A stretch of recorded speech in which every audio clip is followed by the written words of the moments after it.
৩৩ বছর ধরে চীনা নিয়ন্ত্রিত স্যাটেলাইটের মাধ্যমে আমাদের টিভি চ্যানেলগুলোর সিগন্যাল আকাশ থেকে নেমে আসত একটা অদৃশ্য চীনা ছায়া ভারতের প্রতিটি ঘরে। কিন্তু এবার ভারত সেই ছায়া এক ঝটকায় ছিন্ন করে দিয়েছে। এশিয়া স্যাট নামের হংকং ভিত্তিক কোম্পানি, যারা চীনা মালিকানায় চলে, এখন সরকারের বিরুদ্ধে লিগ্যাল নোটিশ ঠুকে দিয়েছে। কারণ ভারত বলেছে আর নয়। এই ভিডিওতে আমি আপনাকে বলবো কিভাবে ভারতের এই অসম্ভব সাহসী পদক্ষেপ চীনকে চমকে দিয়েছে, কেন এশিয়া স্যাট এত ক্ষুব্ধ, আর কিভাবে এটা আমাদের ডিজিটাল স্বাধীনতার নতুন অধ্যায়। একটা কথা বলি, এই সিদ্ধান্ত শুধু স্যাটেলাইট নয়, এটা ভারতের আত্মনির্ভরতার যুদ্ধ ঘোষণা। পুরোটা শুনুন, কারণ শেষে আপনার মনে একটা গর্ব জাগবে যা ভুলবেন না। বন্ধুরা, চলুন আগে বুঝে নিই পুরো ব্যাপারটা কিভাবে শুরু হলো। আপনি জানেন স্যাটেলাইট মানে কি? সহজ কথায়, আকাশে ঘুরতে থাকা একটা উপগ্রহ, যার ভিতরে ট্রান্সপন্ডার নামের যন্ত্র আছে। সেই যন্ত্র টিভি চ্যানেলের সিগন্যাল ধরে সারা দেশে ছড়িয়ে দেয়। আগে ভারতে এই কাজটা অনেকটাই বিদেশি স্যাটেলাইটের ওপর নির্ভর করত। খরচ কম, কভারেজ বেশি, এই সুবিধার জন্য জিও স্টার, বিবিসি, সিএনএন সবাই হংকং ভিত্তিক এশিয়া স্যাটের ওপর ভরসা করত। কিন্তু ভাবুন তো, আমাদের ড্রয়িং রুমের বিনোদন থেকে শুরু করে খবরের সেন্সরশিপ, সব কিছুর চাবিকাঠি ছিল বেইজিংয়ের হাতের নাগালে। ৩৩ বছর ধরে আমরা অজান্তেই আমাদের ডেটা এবং সিগন্যাল ট্রাফিক বেইজিংয়ের সার্ভারের মাধ্যমে পাঠিয়েছি। এই দীর্ঘকালীন নির্ভরতা আসলে আমাদের ডিজিটাল নিরাপত্তার জন্য এক বড়সড় ফাটল ছিল। এখন সময় এসেছে সেই ফাটল বন্ধ করে ঘরের চাবি নিজের হাতে নেওয়ার। চীনের সঙ্গে আমাদের সীমান্তে যে উত্তেজনা চলছে, গালওয়ানের সেই ক্ষত এখনও তাজা। সেই সময় থেকেই সরকার বুঝেছে ক্রিটিক্যাল ইনফ্রাস্ট্রাকচার, অর্থাৎ দেশের গুরুত্বপূর্ণ যোগাযোগ ব্যবস্থা চীনা হাতে থাকলে বিপদ।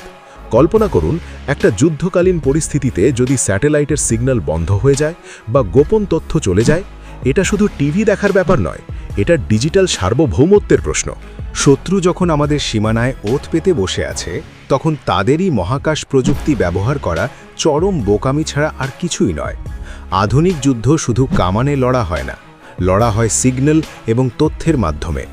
ভারত আর চায় না কোনো চীনা সুইচ টিপলে ভারতের টেলিভিশন অন্ধকার হয়ে যাক। এটি একটি সার্জিক্যাল স্ট্রাইক, যা মহাকাশ এবং ডিজিটাল দুনিয়ায় চীনকে বড় ধাক্কা দিল। ভারতের নিজস্ব GS-80 সিরিজের স্যাটেলাইটগুলো এখন পুরো দমে কাজ করছে। ISROর তৈরি এই উপগ্রহগুলো টিভি সম্প্রচারের জন্য পুরোপুরি নিরাপদ।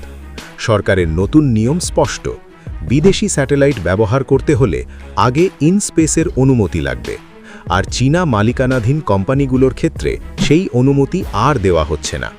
এটা কোনো হঠকারিতা নয়, এটা কৌশলগত সিদ্ধান্ত। একসময় আমরা বিদেশের কাছে স্যাটেলাইট ক্যাপাসিটির জন্য হাত পাততাম, কিন্তু আজ ISRO বিশ্বের সবচেয়ে সাশ্রয়ী এবং নির্ভরযোগ্য মহাকাশ সংস্থা। আমাদের নিজস্ব মেড ইন ইন্ডিয়া স্যাটেলাইটগুলো এখন কয়েক গুণ বেশি শক্তিশালী এবং সুরক্ষিত।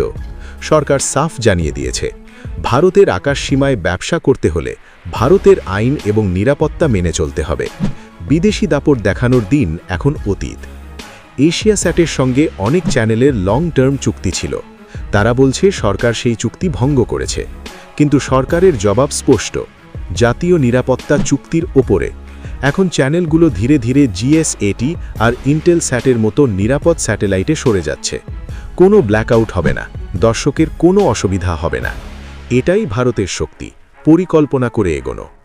এশিয়া স্যাট আন্তর্জাতিক আদালতে যাওয়ার ভয় দেখাচ্ছে, কিন্তু ভারত সরকার তার আইনি দলিলে জাতীয় নিরাপত্তার স্বার্থকে সর্বোচ্চ অগ্রাধিকার দিয়েছে।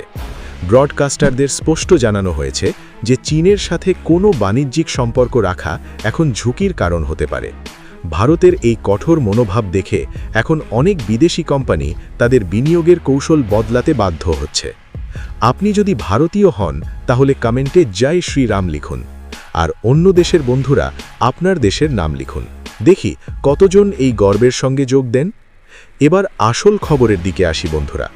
মার্চ মাসের শেষে ইনস্পেস স্পষ্ট করে দিয়েছে যে এশিয়া স্যাটের AS-5 আর AS-7 স্যাটেলাইটের অনুমতি 31 মার্চ 2026-এর পর আর নেই। তথ্য ও প্রসারণ মন্ত্রক MIB সব চ্যানেল আর টেলিপোর্ট অপারেটরদের নোটিশ দিয়েছে, এখন থেকে শুধু ভারতীয় স্যাটেলাইট ব্যবহার করুন। এশিয়া স্যাটের লাইসেন্স শেষ, আর কোনো ক্যাপাসিটি বিক্রি করা যাবে না। এই ঐতিহাসিক সিদ্ধান্তের ফলে এশিয়াস্যাটের বার্ষিক আয়ের প্রায় 30% ধাক্কা খেতে চলেছে। এটি শুধু লাইসেন্স বাতিল নয়, এটি চীনের স্পেস সিল্ক রোড বা মহাকাশ আধিপত্যের স্বপ্নে বড়সড় আঘাত। ভারত এখন নিজের টাকা নিজের বিজ্ঞানীদের হাতে তুলে দিচ্ছে, যা আগে হংকং আর চীনের পকেটে যেত। এই পদক্ষেপের পিছনে আছে আত্মনির্ভর ভারত অভিযান। ISRO যখন গগনযান, চন্দ্রযানের মতো মিশন করে বিশ্বকে তাক লাগাচ্ছে, তখন কেন আমরা চীনা স্যাটেলাইটের উপর নির্ভর করব? এটা আমাদের টেকনোলজির উপর বিশ্বাসের প্রশ্ন। আমাদের বিজ্ঞানীরা যখন শূন্য থেকে শুরু করে মঙ্গলে পৌঁছতে পারে, তখন সামান্য টিভি সিগন্যালের জন্য আমরা কেন অন্যের দয়ায় বেঁচে থাকব? বন্ধুরা, এই খবরটা শুধু টেকনিক্যাল নয়, এটা ভারতের গর্বের। আমরা দেখিয়ে দিয়েছি ব্যবসা করো, কিন্তু আমাদের নিরাপত্তার সঙ্গে আপোষ নয়। শত্রুর প্রযুক্তি ব্যবহার করা মানে নিজের ঘরের চাবি চোরের হাতে তুলে দেওয়া, আর ভারত সেই ভুল আর দ্বিতীয়বার করবে না। মহাকাশ থেকে শুরু করে মহাসাগর, সবখানে আজ ভারতের জয় পতাকা উঠছে। বন্ধুরা, এই সিদ্ধান্তটা ইতিহাসে সোনার অক্ষরে লেখা থাকবে। 33 বছরের নির্ভরতা ভেঙে ভারত যেভাবে নিজের আকাশ নিজের হাতে তুলে নিল, এটা শুধু একটা নিয়ম নয়, এটা একটা বার্তা। চীনকে বলছে, তোমার প্রযুক্তি আমাদের দরকার নেই। যেই ড্র্যাগন ভেবেছিল ভারতের বাজার তাদের হাতের পুতুল, আজ তাদের সেই দম্ভ ধুলোয় মিশে গেছে। আমেরিকা যখন ট্রেড ব্যারিয়ার বলে অভিযোগ করছে, তখন ভারত বলছে, আমাদের সার্বভৌমত্বের উপর কোনো আপোষ নেই। আমরা দেখিয়ে দিয়েছি যে ভারতের সিদ্ধান্ত এখন আর ওয়াশিংটন বা বেইজিং থেকে ঠিক হয় না, বরং তা ঠিক হয় নতুন দিল্লির সাহসিকতায়। এটা আত্মনির্ভরতার জয়।